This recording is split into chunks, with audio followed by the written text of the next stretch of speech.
नमस्कार दोस्तों, स्वागत है आप सभी का मेरे YouTube channel GS by NS में। मैं आशा करता हूं कि आप सभी बहुत बढ़िया से अपनी लाइफ और हेल्थ को एंजॉय कर रहे हो। तो जैसा कि आप अपनी स्क्रीन के ऊपर देख रहे हो कि जो आपका रसिया है उसने फॉरेन से कुछ डेब्ट लिया था और एक सेंचुरी के अंदर, सेंचुरी का मीनिंग होता है आपका 100 साल का जो टाइम पीरियड होता है उसको हम एक शताब्दी बोल देते हैं या उसको सेंचुरी बोल देते हैं।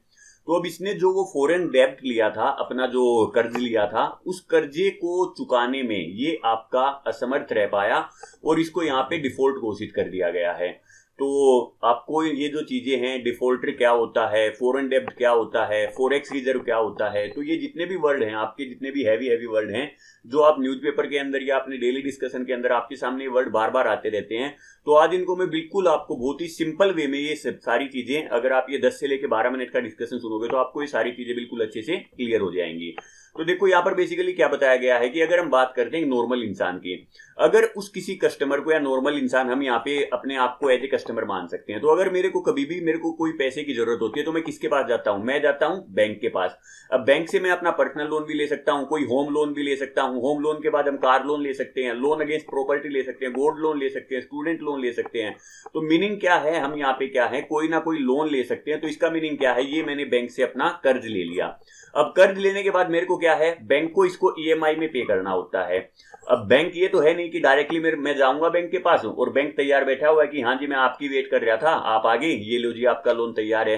तो वो ऐसे नहीं करता है। वो क्या करता है, आपकी बहुत सी क्रेडिट एजेंसी होती है, जैसे आपकी सिबिल होगी, एक्सपीरियन होगी, ये आपकी क्रेडिट हिस्ट्री को चेक करता है कि इस बंदे की जो इनकम है वो कितनी है, इसके एक्सपेंसेस कितने हैं, इसके पास मतलब कि ये मेरी जो ईएमआई है उसको टाइमली पे भी कर पाएगा नहीं कर पाएगा, क्या कभी पास्ट में ऐसा हुआ है कि इसने किसी बैंक से लोन लिया हो और ये उसकी किस्त है वो टाइम पे नहीं दे पाया हो। तो ये सारी चीजें चेक करके बैंक क्या करता है, मेरे को लोन दे देता है। तो सेम ये तो हो गया हमारे एक छोटे पर्सनल लेवल के ऊपर। ऐसे ही अगर हम बात करते हैं तो कोई भी जो देश की आपकी गवर्नमेंट है, अगर उसको भी कभी किसी स्कीम के लिए या अपने जो डेली डे टू वर्क होते हैं उनके लिए अगर उसको पैसे की रिक्वायरमेंट होती है तो वो क्या करता है, वो आपका वर्ल्ड बैंक के पास जाता है या आपका एशियन डेवलपमेंट वो हो गया। तो ये आपकी जितनी भी जो इंटरनेशनल आपके फाइनेंशियल इंस्टीट्यूशन है ये उनके पास जाके उनसे क्या करता है, लोन ले लेता है। और इनमें से एक आपका सबसे इंपॉर्टेंट है आपका मार्केट। अब ये मार्केट का मीनिंग क्या हो गया, वो आपका मार्केट के अंदर जाएगा और वो क्या करता है, अपने सिक्योरिटी दे देता है। जैसे आपने सुना होगा गवर्नमेंट सिक्योरिटी खरीद ली है मैंने। अगर कोई बंदा शेयर मार्केट में इन्वेस्ट करता है या उसको अगर थोड़ा बहुत उसने इन्वेस्ट पैसा किया होगा तो उसने एक वर्ड जरूर सुना होगा, उसका वर्ड का नाम क्या है, आपका गवर्नमेंट सिक्योरिटी। अब ये गवर्नमेंट सिक्योरिटी आप बिल्कुल सिंपल मतलब कि मान सकते हो, जैसे आपकी बैंक के अंदर एफडी होती है ना, फिक्स डिपॉजिट, आपने पैसा जमा करवा दिया, कुछ टाइम के बाद आपको जो इंटरेस्ट के साथ आपका बैंक है आपको वो पैसा वापस कर देगा।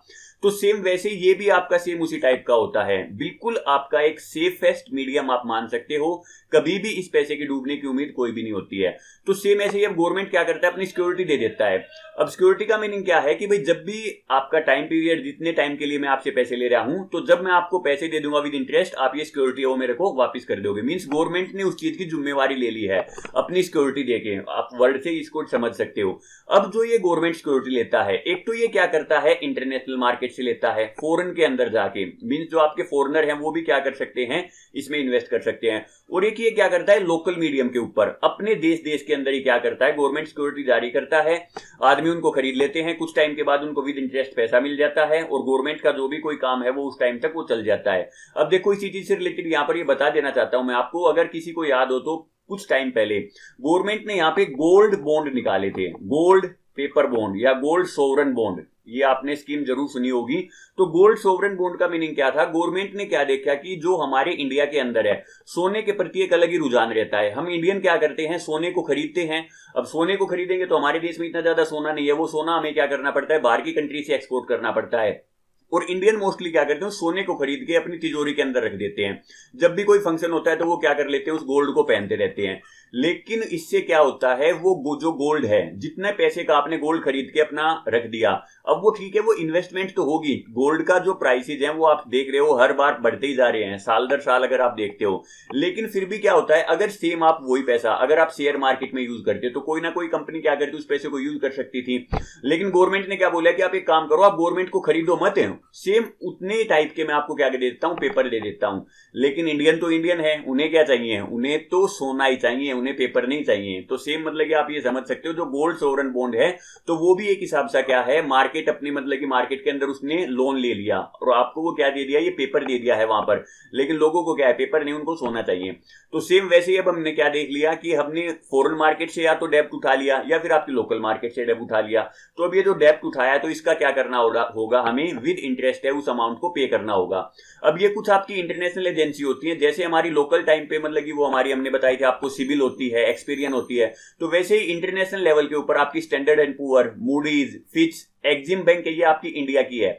तो ये क्रेडिट एजेंसी क्या बताती हैं, किसी भी जो आपकी देश की सरकार है उसकी जो क्रेडिट हिस्ट्री है ये उसको बताती है कि भाई इसका पास्ट में ऐसा कुछ हुआ है कि इसने किसी से लोन लिया हो फॉरेन मार्केट से और ये उसको टाइमली पे नहीं कर पाया हो, या जो भी ये चीजें हैं। तो इन चीजों का जो ध्यान है वो आपकी ये इंडिपेंडेंट एजेंसी होती है और ये इन चीजों का ध्यान रखती है। तो ये चीज अब आपको अच्छे से समझ में आ गई है। अब देखो अगर मैं बात करता हूं तो जो हमारी इंडिया है, इंडियन भी क्या करते हैं, वो आपके बोरो करते हैं। ये देखो आप, अगर हम बात करते हैं तो ये बजट के टाइम का है कि हमारे इंडिया में जो पैसा है वो आता कहां पे है, 100 रुपए, और वो 100 रुपए आपका जाता कहां पे। तो आप देख सकते हो जो आता है आने वाले में आपका देखो बोरोइंग, तो हम क्या करते हैं, बोरो करते हैं पैसा। तो ये बोरो करेंगे तो कितना, हमने 20 पैसा है वो हर साल आपका ऐसा होता है कि हमें बोरो करना पड़ता है। और जो ये 18 पैसे है वो देखो इंटरेस्ट पेमेंट, हम इसकी भी क्या करते हैं, इंटरेस्ट पे करते हैं इसका।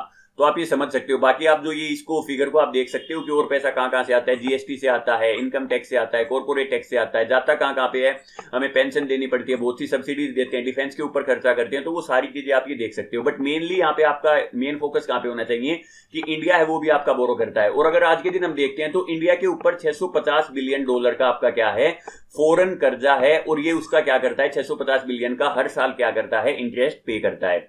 तो अब आपको ये चीजें बिल्कुल अच्छे से समझ में आ गई हैं। अब हम बात करते हैं तो सेम जो आपका रसिया है, रसिया ने भी क्या था, आपका डेब्ट ये लिया था, फॉरेन डेब्ट लिया था फॉरेन मार्केट से। अब उस फॉरेन मार्केट में आपका क्या था, उसकी जो इंटरेस्ट है ये उसको देने में असफल रह पाया, तो इसको क्या कर दिया कि डिफॉल्ट हो गया है। अब डिफॉल्ट का मीनिंग ये है नहीं कि इसको फ्यूचर में कभी लोन ही नहीं मिलेगा। डिफॉल्ट का मीनिंग क्या है कि भाई ये फर्स्ट टाइम ऐसा हुआ है कि ये पे नहीं कर पाया। अब पे नहीं कर पाया तो उसका कोई ना कोई तो रीजन होगा। और आप देख सकते हो कि ऐसा इससे पहले 1918 में हुआ था, और 1918 के बाद आज के दिन हम कहां पे खड़े हुए हैं, 2022 में। तो आप बोल सकते हो कि 104 साल पहले ऐसा हुआ था, उससे पहले कभी रसिया की हिस्ट्री में ऐसा हुआ नहीं है। अब इसका रीजन भी मैं आपको बताऊंगा कि ऐसा हुआ क्यों है, तो वो आप इस आर्टिकल को पढ़ के समझ पाओगे। तो देखो आप, हिंदुस्तान टाइम्स है, मिंट है, आपका ब्लूमबर्ग है, आपका असम ट्रिब्यून है, तो इन सभी के अंदर आपकी जो ये न्यूज है ये आपकी आई हुई है। तो आप इससे देख सकते हो कि बहुत ही एक इंपॉर्टेंट इवेंट है। बट इसका रीजन क्या है कि रसिया उसको पे नहीं कर पाई, ये मैं आपको देखो आगे बताता हूं। तो ये हिंदुस्तान टाइम का मैंने आर्टिकल पढ़ा है और इसके अंदर उन्होंने 5 पॉइंट बताए हैं कि रसिया इसको टाइमली पे क्यों नहीं कर पाया। तो यहां पर देखो उसने बता रखा है, इसका रीजन है आपका वेस्ट लेड सैंक्शन। आपको पता ही है कि रसिया की और यूक्रेन की आज के दिन वॉर चल रही है, और यूक्रेन की सपोर्ट में कौन कौन है, एक तो आपका यूएसए है, और यूएसए के बाद आपकी जितनी भी जो यूरोपियन कंट्री है वो भी क्या कर रही है, यूक्रेन को सपोर्ट कर रही है। तो रसिया की और आपकी यूरोपियन कंट्री और यूएसए है, इन सभी के अब आपस में क्या है, आपकी खींचाखींची चल रही है। तो इसकी वजह से अभी आपने पीछे भी एक आर्टिकल और मैंने वीडियो भी बनाई थी उसके ऊपर कि रसिया ने क्या किया, यूरोप की जितनी भी गैस सप्लाई जाती थी उसको क्लोज कर दिया। इनके जो पेट्रोल सप्लाई करता था, क्रूड ऑयल सप्लाई करता था, उसको भी क्लोज कर दिया। तो आज के दिन इंडिया को ये क्या करता है, बहुत ही डिस्काउंटेड प्राइस पे उसको पे कर रहा है। तो इसका रीजन क्या है कि रसिया का जितना भी पैसा है ना इसके फॉरेक्स रिजर्व में पड़ा हुआ था, तो पैसा तो इसके पास है। और ये देखो इनके जो आपके फाइनेंस मिनिस्टर है उसकी स्टेटमेंट भी आई हुई है कि देयर इज मनी, कि हमारे फॉरेन अकाउंट में पैसा है, जो आपका फॉरेक्स रिजर्व होता है उसके अंदर पैसा है, and there is also the readiness to pay, और हम पैसा देने को तैयार भी हैं। लेकिन रीजन क्या है, वेस्ट लेड सैंक्शन, जो इसके ऊपर सैंक्शन लगे हुए हैं। तो इसका जितना भी पैसा इसके जो फॉरेक्स रिजर्व में है ना, वो सारा का सारा आपका फ्रीज हो गया है। फ्रीज क्यों हो गया है, क्योंकि वो सारा का सारा पैसा किसकी फॉर्म में जमा है, वहां पे डॉलर की फॉर्म में। और डॉलर को कौन कंट्रोल करता है, आपका यूएसए कंट्रोल करता है। तो इसका जो सारा पैसा है वो आपका थोड़े टाइम के लिए वो आपका फ्रीज हो चुका है। तो अभी ये सारी कंट्री ये चाहती है कि आप यूक्रेन के ऊपर जो वॉर है उसको एंड कर दो या जो भी है। तो वो देखो उसका रिजल्ट क्या होगा वो तो एक अलग चीज है, लेकिन अभी जो प्रेजेंट सिचुएशन है वो आपकी क्या है। तो इन्होंने बिल्कुल साफ बोल दिया फाइनेंस मिनिस्टर ने कि ये जो सिचुएशन है ये आपकी आर्टिफिशियली क्रिएट की गई है, और ये कुछ किसने की है, हमारे कुछ अनफ्रेंडली कंट्री है। अनफ्रेंडली का मीनिंग क्या है, वो यहाँ पे यूरोपियन यूनियन और यूएसए को ही बता रहा है कि इनके साथ हमारे जो मित्रता वाले संबंध नहीं है, तो जिसकी वजह से ये क्या कर रहे हैं, वो कर रहे हैं। और आपको मैं बताना चाहता हूं कि इससे जो रसिया की जो क्वालिटी है उसके ऊपर कोई इफेक्ट नहीं पड़ेगा। हम एक्चुअल में हमारे पास पैसा भी और वो देना भी चाहते हैं। तो ये देखो आप यहाँ पर देख सकते हो जो आपकी अलग अलग कंट्री है। तो 2022 का जो आपका सेकंड क्वार्टर है, फर्स्ट क्वार्टर आपका होता है जनवरी से लेकर मार्च तक, सेकंड क्वार्टर होता है आपका अप्रैल से लेकर जून तक। तो ये सेकंड क्वार्टर के बाद आपका आप फॉरेक्स रिजर्व में देख सकते हो कि आज के दिन रसिया के पास 630 बिलियन वहां पे रखे हुए हैं, और इसको पे कितना करना है, सिर्फ 40 बिलियन। 40 बिलियन के ऊपर इसका मान सकते हो आप 10 मिलियन के आसपास इसका जो इंटरेस्ट है ये उसको पे करना है। तो पैसा यहाँ पे देखो वो बिल्कुल सही बोल रहा है, फाइनेंस मिनिस्ट्री उसका रखा हुआ है। अगर आप इस लिस्ट को देखना चाहते हो तो आप देख सकते हो आज के दिन जो सबसे ज्यादा जो फॉरेक्स रिजर्व में जो पैसा है वो आपका है चाइना के पास। चाइना के पास आप बोल सकते हो लगभग 3 ट्रिलियन, 3 नहीं 3.5 ट्रिलियन के आसपास जो पैसा है वो तो उसका देखो फॉरेक्स रिजर्व में पड़ा हुआ है। उसके बाद सेकंड नंबर पे आपका जापान है, थर्ड पे स्विट्जरलैंड है।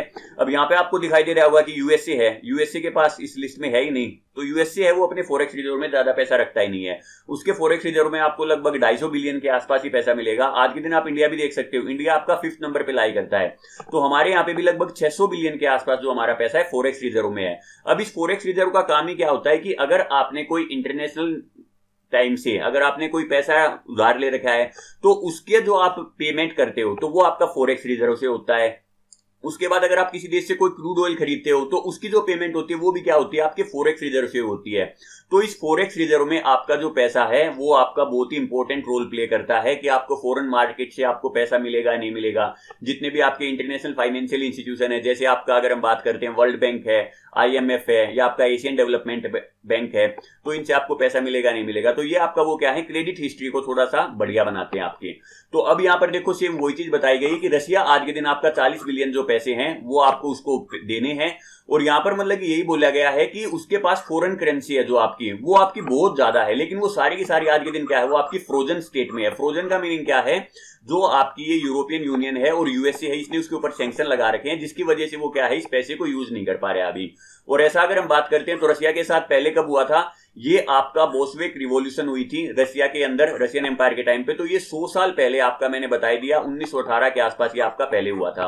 तो ये आपका क्या है, दिस इज योर फॉरेन डेप्ट। और इस फॉरेन डेप्ट में भी रसिया ने बिल्कुल साफ बता दिया कि ये सारा का सारा जो फॉरेन डेप्ट है ना वो आपका हमने फॉरेन से नहीं लिया हुआ है। जो आपका 40 बिलियन रसिया ने लिया हुआ है इसमें से उसने 20 बिलियन तो क्या है आपके फॉरेनर जो इन्वेस्टमेंट है उनसे लिया हुआ है, और बाकी जो 20 बिलियन है इन फॉरेनर के अंदर भी आपके रसिया से ही बिलोंग करते हैं। तो आप समझ सकते हो उस अमाउंट का मीनिंग सिर्फ ये 20 बिलियन है, यही वाला आपका ज्यादा इंपॉर्टेंट है। और ऐसा भी नहीं होता है कि अब अगर रसिया इसको पे नहीं करेगा तो इनका जो जिन्होंने पैसा इन्वेस्ट किया था ये आपका डूब गया, ऐसा कुछ भी नहीं होता है। इंटरनेशनल मार्केट में जब आप इतना बड़ा पैसा इन्वेस्ट करते हो तो उसकी पहले से ही आपकी सिक्योरिटी जमा करवा ली जाती है। सिक्योरिटी का मीनिंग क्या है, जैसे आज के दिन हम LIC करवाते हैं तो बीमा करवाते हैं, तो उसका मीनिंग क्या है भाई, अगर मेरे पास कुछ मतलब कि मेरी सिचुएशन खराब होगी तो वैसे ही अगर किसी देश का आपका दिवालिया निकल जाता है तो बीमा कंपनी मेरी मतलब अगर मैं डेथ हो जाती है तो मेरे घर वालों को पैसे दे देती है।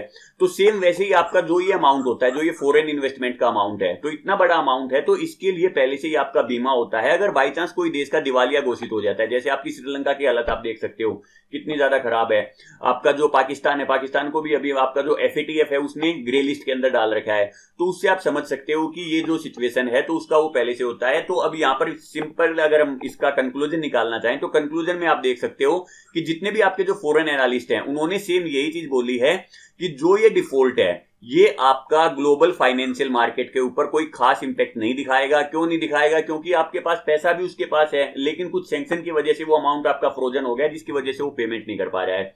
तो ये था आपका आर्टिकल। आई होप आपको यहाँ पर कुछ ना कुछ चीजें सीखने को मिली होंगी। तो अगर आपको चीजें सीखने को मिल रही हैं तो आप चैनल को सब्सक्राइब कर सकते हो। कमेंट बॉक्स में जरूर बताओ कि नेक्स्ट आपका कौन सा ऐसा टॉपिक है जिसके ऊपर आप वीडियो बनवाना चाहते हो।